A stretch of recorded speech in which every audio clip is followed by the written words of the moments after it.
Welcome to how to start your sculpture.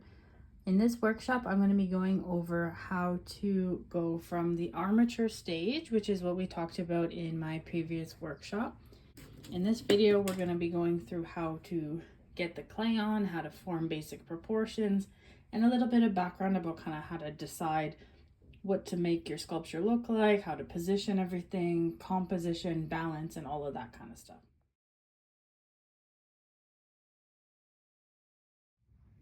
So to start out, I want to talk about some different types of clays. So this clay here is super sculpy, and this is a medium super sculpy. So there's 3 different kinds. It is a polymer clay, and this is what I'm going to be using to demonstrate in this workshop today. I would really recommend this for beginners. It's a very beginner friendly clay. It's easy to use. It's not gonna, get stuck on anything. It's not gonna cause sensitivity or allergies. It's very user friendly. It's easy to work with. It doesn't get stuck to your hands or your table or anything like that. It's easy to clean up. It also gives you an option. So you can bake it if you would like to keep your sculpture. If you don't want to bake it, if you want to keep reusing the clay, you can. So you have an option either way. So unlike other oil-based clays like Monster clay or Chavant clay or anything like that, those ones never cure. And the baking of it, because it's not in a kiln, it's in just a regular oven. You can use a convection oven, you can use your own kitchen oven. And because of that, it's very easy to access. This stuff they sell pretty much anywhere. I think most craft stores sell it, art stores sell it. It's really easy to find. So it's also quite accessible in that way. 2 other types of clay I'll talk about quickly are both ones that are hardening clays. So Epoxy Sculpt is chemical hardening. We're all pretty familiar with this from doing Breyer Customs, and it is pretty much the only thing you can use for Breyer Customs. So that one cures as soon as it's mixed together. You have no option to really save the working time. Eventually it will cure even if you freeze it. And then this stuff is an air dry clay. There's a few types, creative paper clay and the Ladal clays. Those ones are air dry, so as soon as they're exposed to the air, they'll start to harden as well. So these are our other options, but like I said, it's nice to have the option to not have to cure the clay.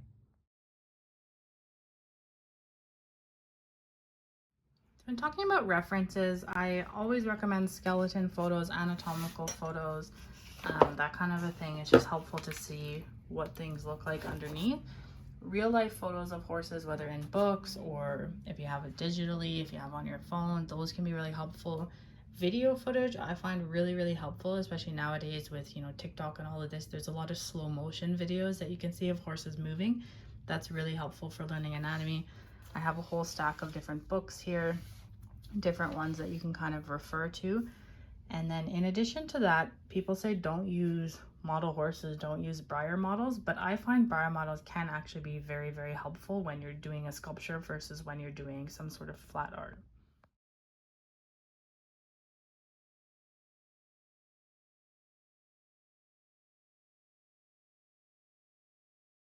Some tips to set yourself up for success.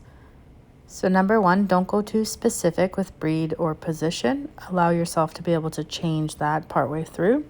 Number 2, pick a relaxed but non-conformation position. So something that is walking, pawing the ground, itching, nothing with too much movement, but you don't want to do conformation poses because we tend to really pick those apart. Use multiple references, so don't just use photos, use videos, use real horses, even model horses if you need to. I mean, we say not to use it because you'll copy the anatomical flaws, but sometimes it can help you figure out what's going on in a weird area.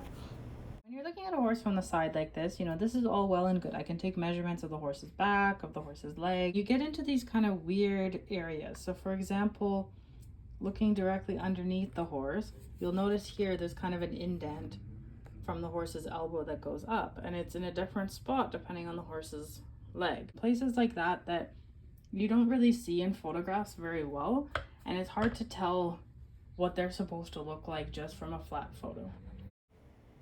And another thing is try to pick a position with all 4 feet on the ground. It makes it a lot easier when you're trying to do balance if all 4 feet are on the ground. If you have to do 3, you can, but just be careful about making sure it's balanced.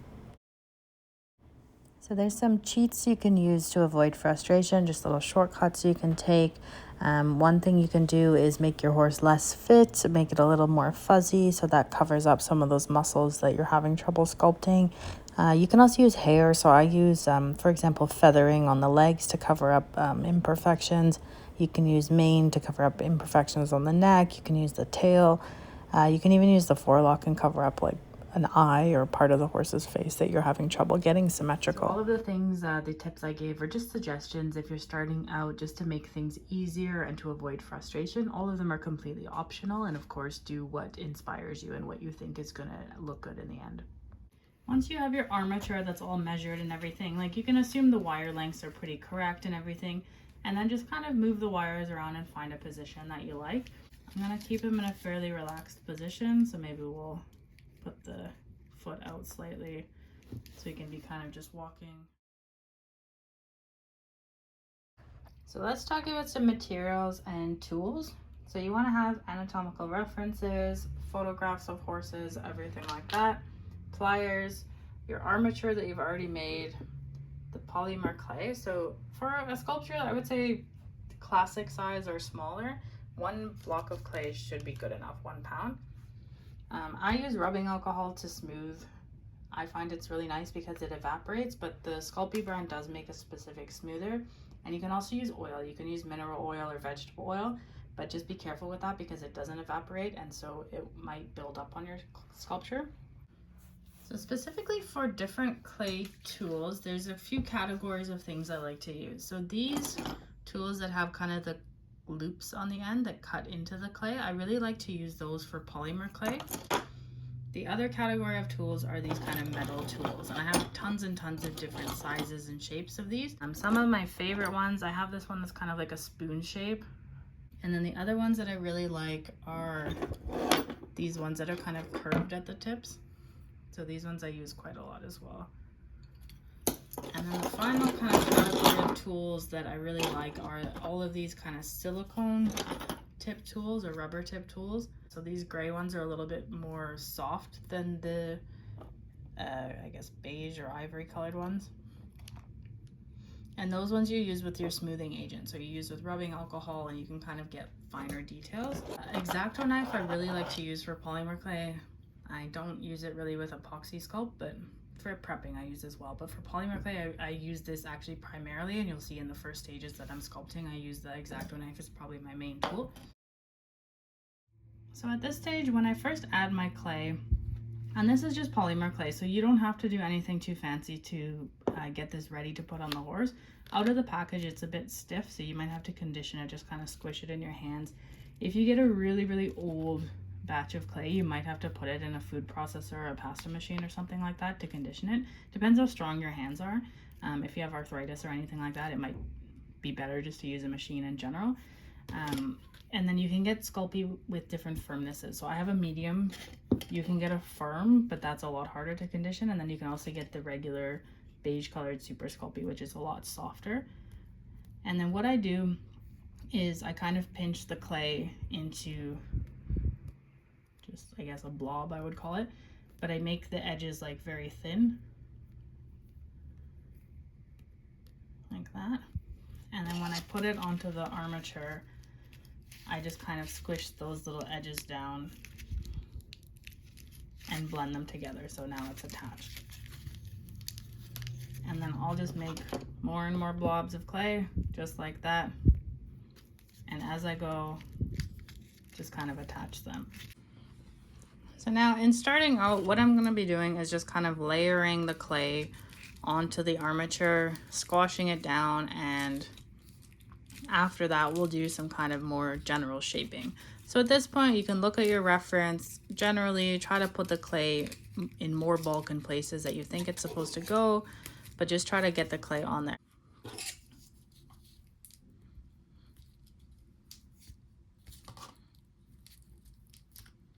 So I'm just kind of squishing it on there. You can see still there's quite a few kind of gaps and things like that. And at this point you're going to be using up kind of a good bulk of clay just to layer it on in the right spot.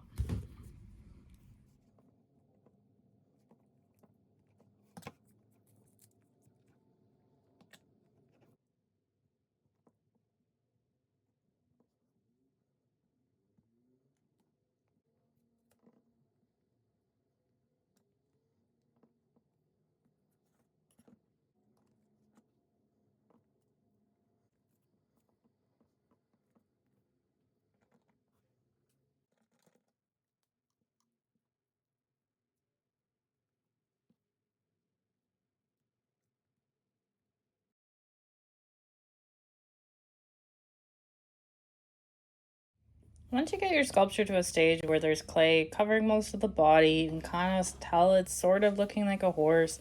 At this point, you can start smoothing the clay. So right now you see there's kind of just like chunks of stuff everywhere. So you can smooth it down. I like to just press hard with my fingers to smooth down.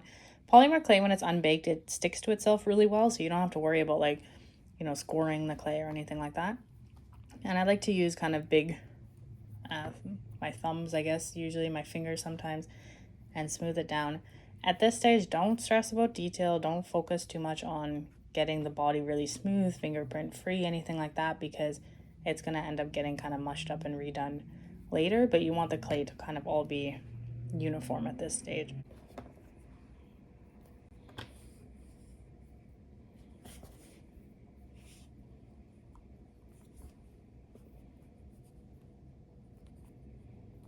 At this stage, I'm pretty much just using my fingers for everything, but if you find it easier to use tools, then for sure use tools.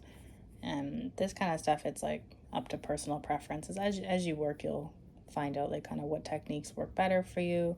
And like, you know, for me, I do this thing with my fingers, like kind of smoothing backwards like that. You might find that that's not working for you and there's another technique you prefer. There's kind of limitless ways of molding the clay that people can use. So at this stage, the clay we have on is fairly smooth, and I usually don't do the legs at this stage until I'm kind of happy with how the body looks like. Although usually I do kind of block out the general shape of the head just so that I can proportion the neck properly, because it can be hard to sculpt the neck in the right place if the head isn't kind of at least attached. So I'm kind of blocked on where the head will go. And then at this stage, I have an X-Acto knife as the main one. And then this type of a tool. So it's like a metal tool, but like a spade kind of tool. So this can be really helpful to like move bigger areas of clay. So like his neck is way too big at the bottom here. So I'm just kind of scraping up and moving the clay around. And then once you have it moved like that, then you can just kind of smooth it back down with your hand. So this just gives you a little bit more leverage and a little bit more detail. So at this stage, you can start looking at your anatomical references, and this is more just for proportions. And the front shoulders, they're kind of a triangle shape. So they should be coming outwards to the side like that. And then at the top, they kind of taper back up into the withers. And then the hind end, the top is usually fairly flat, sometimes slightly rounded like that. It comes down, so the pelvis comes down in kind of a, I'll say like this shape. So here I've pulled out one of my reference books. So what I'm saying with the back of the pelvis, what I'm kind of looking at is at the top, it's kind of a sloped downward shape. If you're making a quarter horse or a thicker breed, you won't get so much of a point at the top here. And then there's another bump kind of here around where the pelvis is. And then down here is more just like a muscle mass. So just paying attention to that kind of a shape and then trying to get that on your sculpture as well. Similarly, from the top angle, you see here the shoulders are a lot more narrow than the pelvis. So this shape you want to kind of pay attention to when you're doing your sculpture. And then the other thing to pay attention to is the rib cage here, because horses' rib cages look very different than something like a dog or a cat. They actually flare out backwards. So if you look at this diagram, you'll see the ribs actually point almost towards the back legs. And you can see that again on this diagram, is that the widest part of the horse actually from the top view is actually around here. So a lot of people make the widest part here. So just pay attention to that. So on my sculpture here, I'm gonna try to do that as well. So I'm just gonna work on kind of squishing and moving stuff like that. And the reason I said before that the X-Acto knife is like my best friend in sculpting with polymer clay is you can kind of cut off very, very thin pieces of clay. And then if I wanna add bulk, I could just put those right on the other side. So I'm just gonna carve down anywhere that is too thick.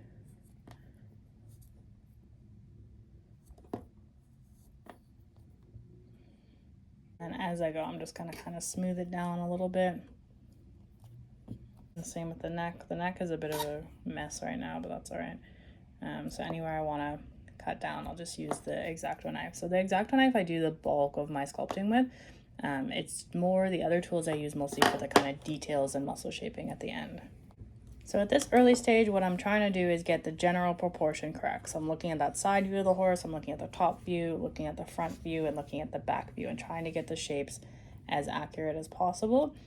Another tip I wanted to give for polymer clay specifically, it also works with monster clay or any of those oil-based clays, and it's happening right now, is that as you're holding your sculpture and as you're working with your sculpture, it will get warm, and you'll find that as you hold it even slightly that you're getting fingerprints, that things are getting all messed up. What you can do is actually go put your whole sculpture in the fridge. So leave it there for like at least 10 minutes or so, let the clay cool down, and then start again. And I made his neck a little bit thin. I cut some off the top earlier, but what I'm gonna do is actually add a little bit now back there on the bottom. So this is why these little slivers that you cut off with your X-Acto knife can be really helpful, because they squash on the finished product very easily. So when you reach a point where your horse is looking somewhat horse-shaped and you're at the point where like the proportions are looking okay, and now you want to start kind of blocking and where muscles will go, this is where compare back to your references, and usually at this point I'll use kind of metal tools and start forming into where the muscles should be. Kind of pushing the clay around with this metal tool here. And then, I mean, lightly if you want to, you can kind of draw in where the bones would be. Sometimes I find that helpful. And just kind of starting to form in where those big, large muscle masses will be.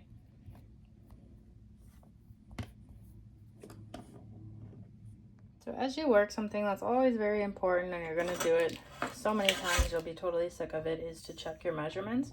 So I was using this as a kind of general measurement point, this photograph here.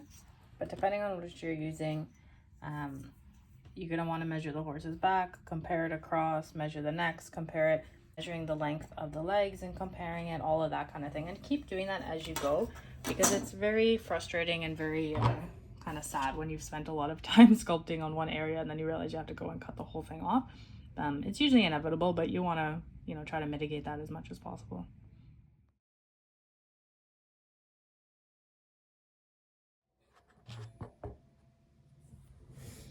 At this point, I'm going to start blocking in the head a little bit more. So I'm going to put kind of the main cheekbones there and just kind of start proportioning that out. I find it really, really hard to get the body proportions and the neck proportions correctly without having a head attached.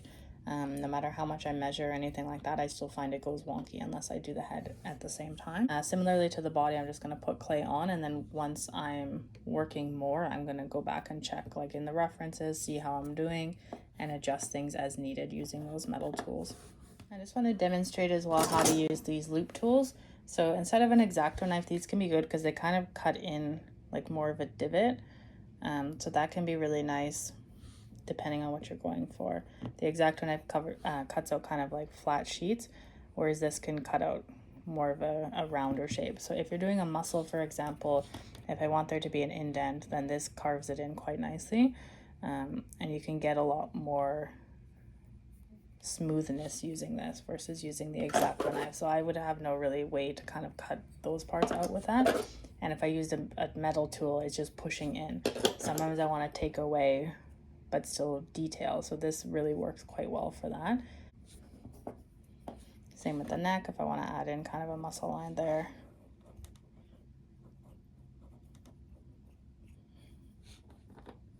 Yeah, and you just keep kind of going. And then there's different sizes, like this tool is good for like bigger areas, and then this little end can be good for like something on the face.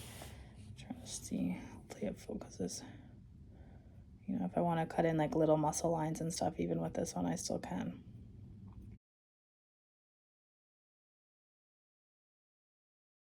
So this image here kind of shows what I'm trying to do for that back hind end area. What I try to do is where that fascia is make that flat and smooth. And then where these muscles are, you know, you can put an indent onto each of those dark lines if you want. Most horses, you're not gonna be able to see that because they're not, you know, super buff bodybuilders or anything. But pay attention, like that's where the muscles are. They're kind of split into three heads. There's another big muscle coming across. So looking at these types of diagrams can be helpful for where you're gonna put the bulks and where you're gonna put the indent. So I'm gonna use the same loop tool to demonstrate this. So in the diagram there where that white part is a more of an indent. So I'm gonna take some clay out and flatten that down.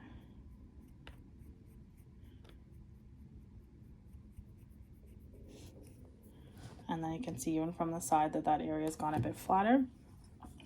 And then you can use a metal tool or a spoon kind of shaped tool if you want, and then look at where the muscles are here and then carve in those kind of areas. So you're pressing down, you're making an indent in the areas between each muscle head. So I'm going to keep kind of flattening this area up as well to kind of mimic what's happening in this photo here.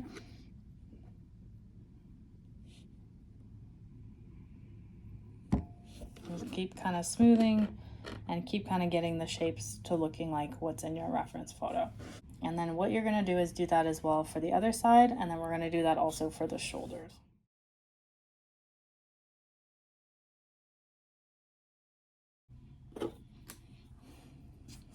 So similarly with the clay here, what we're going to do is, looking at this photo, you see a triangular shape. So I'm going to make sure that there's a triangle shape kind of coming down at the top of the shoulder, and then across the middle of that there's a muscle that comes up, and then through here there's kind of a muscle that comes up and attaches to the bone.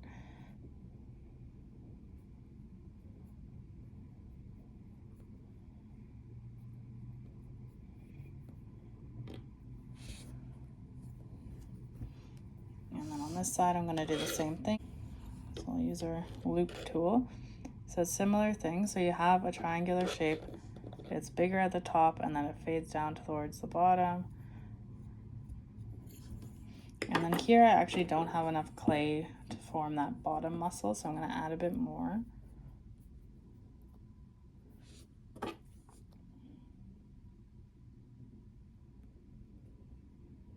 And just remember, you have a triangle like that, and then underneath you have this muscle that kind of comes up and connects to the triangle.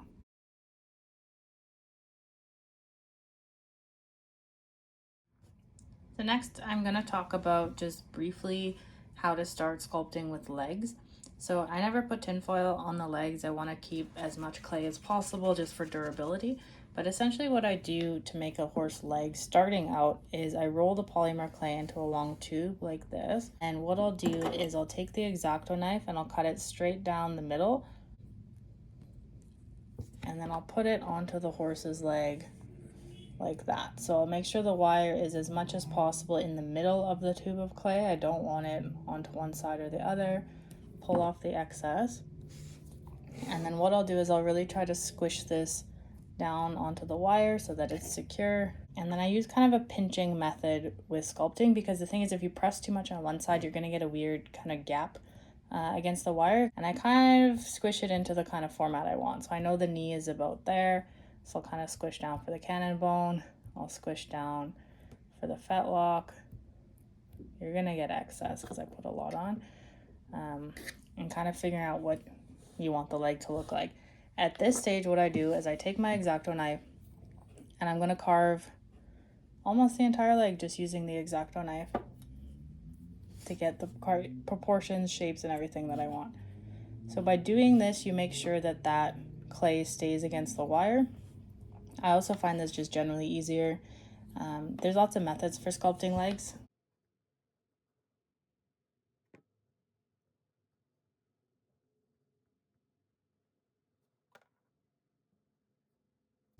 Okay, so your leg is starting to look a little bit more shapely.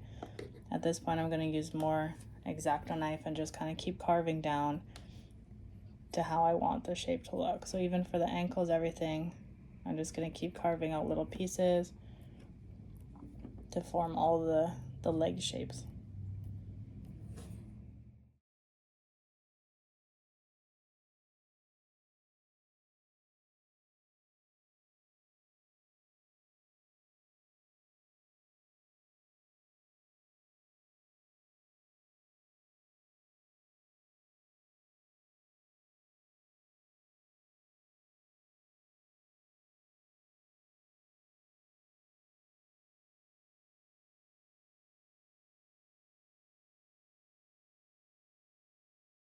Same thing I would do for these legs. So I check references to see where the muscles go and then use these loop tools to kind of carve in the general muscle area.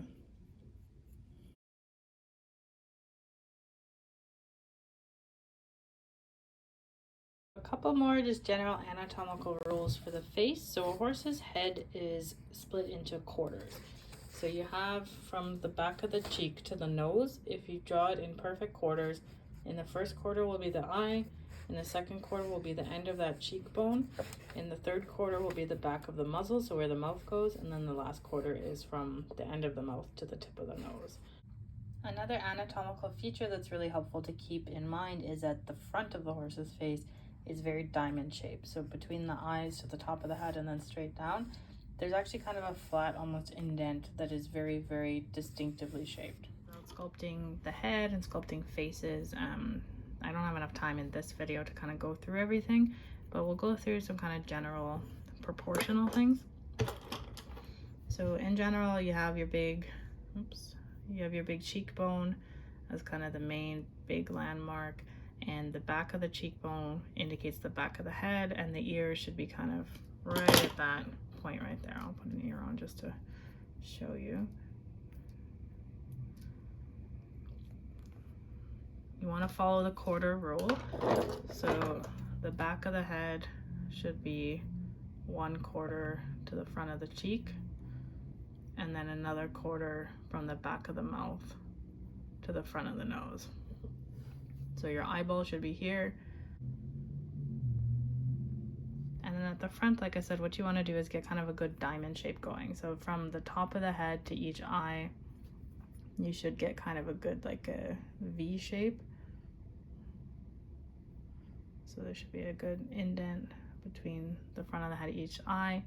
There's kind of a parting in the middle, and then it kind of divots back down. So horses have kind of a divot on each side like that tapers into their muzzle. So then you'd have your eyeball there.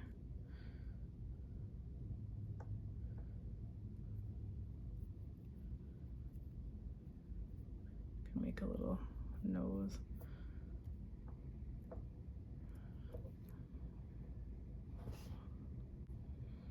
And then in general for the nose, you're gonna have the nostrils. The muzzle is kind of like a square shape at the end, and then you're gonna have the chin kind of at the bottom. So this is like, look at references, follow that quarter rule, follow your proportions. So you have the eye, and then you kind of have like an arch shape. So it's like almost a U shape of bulk, and then there's an indent underneath. And then you get this kind of weird little button circular kind of bulk mass there. There's also two kind of more bulky bits at the top of the head. The ears are always way farther back than people expect. They're off the kind of back of the cheekbone. For the muzzle, I mean, the main things to remember with the nose is that you kind of have a dent in between the mouth and the nostril. You have another dent in the kind of front of the nostril, and then the muzzle itself kind of comes out and forms this kind of square box shape there. And then of course the chin. So here's an example where I would go back and double check proportions before I do the detailing. So earlier I talked about the quarter roll with the face.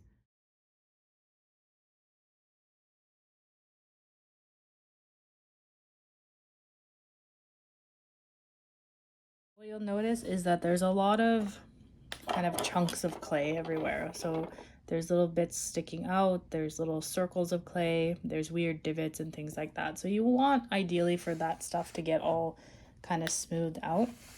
So I have a few different ways to smooth the clay, and I don't recommend you do this unless you're in kind of the final stages of more like detail work. You're happy with your proportions, you're happy with the pose, you're happy with where all the muscles are. So what I'll do is I'll just dip that rubber tool in the rubbing alcohol, and then I'll smooth where I want the muscles to be smooth. And this, if I press hard enough, will also create divots. So if I want to add little kind of lighter wrinkling or details and stuff, it can work like that. I can also use my finger and smooth. The other thing I like to do is use a paintbrush. So this paintbrush here is very small, but again, dip it in rubbing alcohol, and then you can actually paint the clay with the rubbing alcohol to smooth it. And if you press hard enough, it can cause, like I said, like indents, but they're usually very fine indents compared to those rubber tools.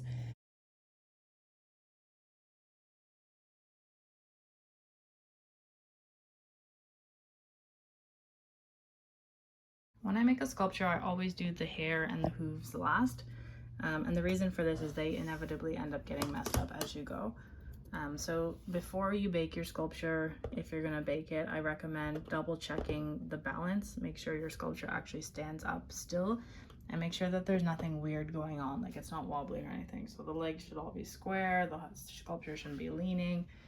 And then what I do is I always bake my sculptures on their side. And what I do is I put like a stuffing or polyfill or something like that. So then you can actually detail the hooves and stuff as well.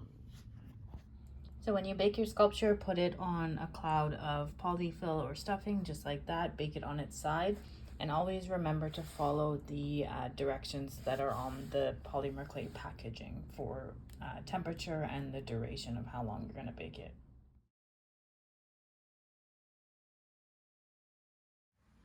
Some kind of parting words of advice, just some ways to check your sculpture. So as you're working, focus on big muscle groups, focus on proportion.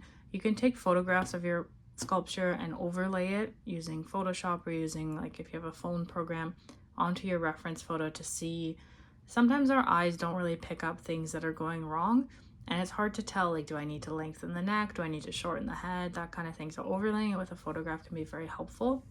Take photos. I find once I've taken a photo of the sculpture, it's very, very easy to pinpoint, like, oh, that's exactly what's wrong with it. This is what's happening.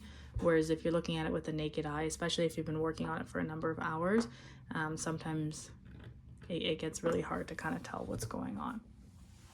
When you finish your sculpture with polymer clay, the good thing is when you finish, you don't have to keep it. So you can just use it for practice. So like even this guy, if I'm thinking, okay, like I practice making a leg in this position, but I don't like the sculpture, I'm not going to keep this sculpture.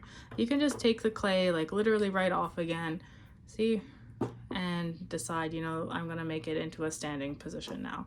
And I want to practice sculpting a leg in that position. So you can always redo it, undo it, change things around, and do it for practice. I think it's a little bit freeing to sketch with clay. I think in flat art, if you're doing a drawing, we give ourselves permission to sketch where it's, it doesn't matter how it looks like, it's rough, you're just doing it to kind of practice. With clay, you absolutely can sketch as well. So I can use this armature to sketch. It doesn't have to be polished, doesn't have to be finished. And then I can take the clay all off and I can start again. I can do different breeds, I can do different positions.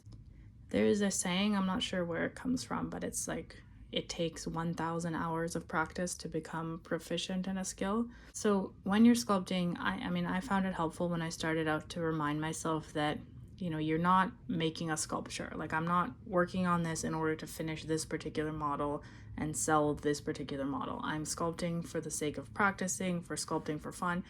And every single hour you're putting into your craft is going towards those practice hours. So even if you make a sculpture and you spend 100 hours on it and it looks horrible and you don't want to keep it and you just take the clay all off again, that time is not wasted. So don't see it like that. See it as practice, because now the next time you make that same sculpture, it's going to be a lot faster and a lot easier because you've put in the practice in those times. The other recommendation I would have just in general for beginners or really for anybody is to make what you like. For a long time when I was doing sculpture, I told myself I can't just only sculpt horses because I have to be versatile as an artist and make other things. So I would force myself to, and all it did was just stunt my creativity and make the whole process unpleasant. So I really try to make things that I like, and I find when I do that, I have so much more creativity, so much more inspiration as I'm working. So thank you so much to everyone for watching, and good luck with your sculptures. Hopefully this video was helpful, and enjoy the rest of your BreyerFest weekend.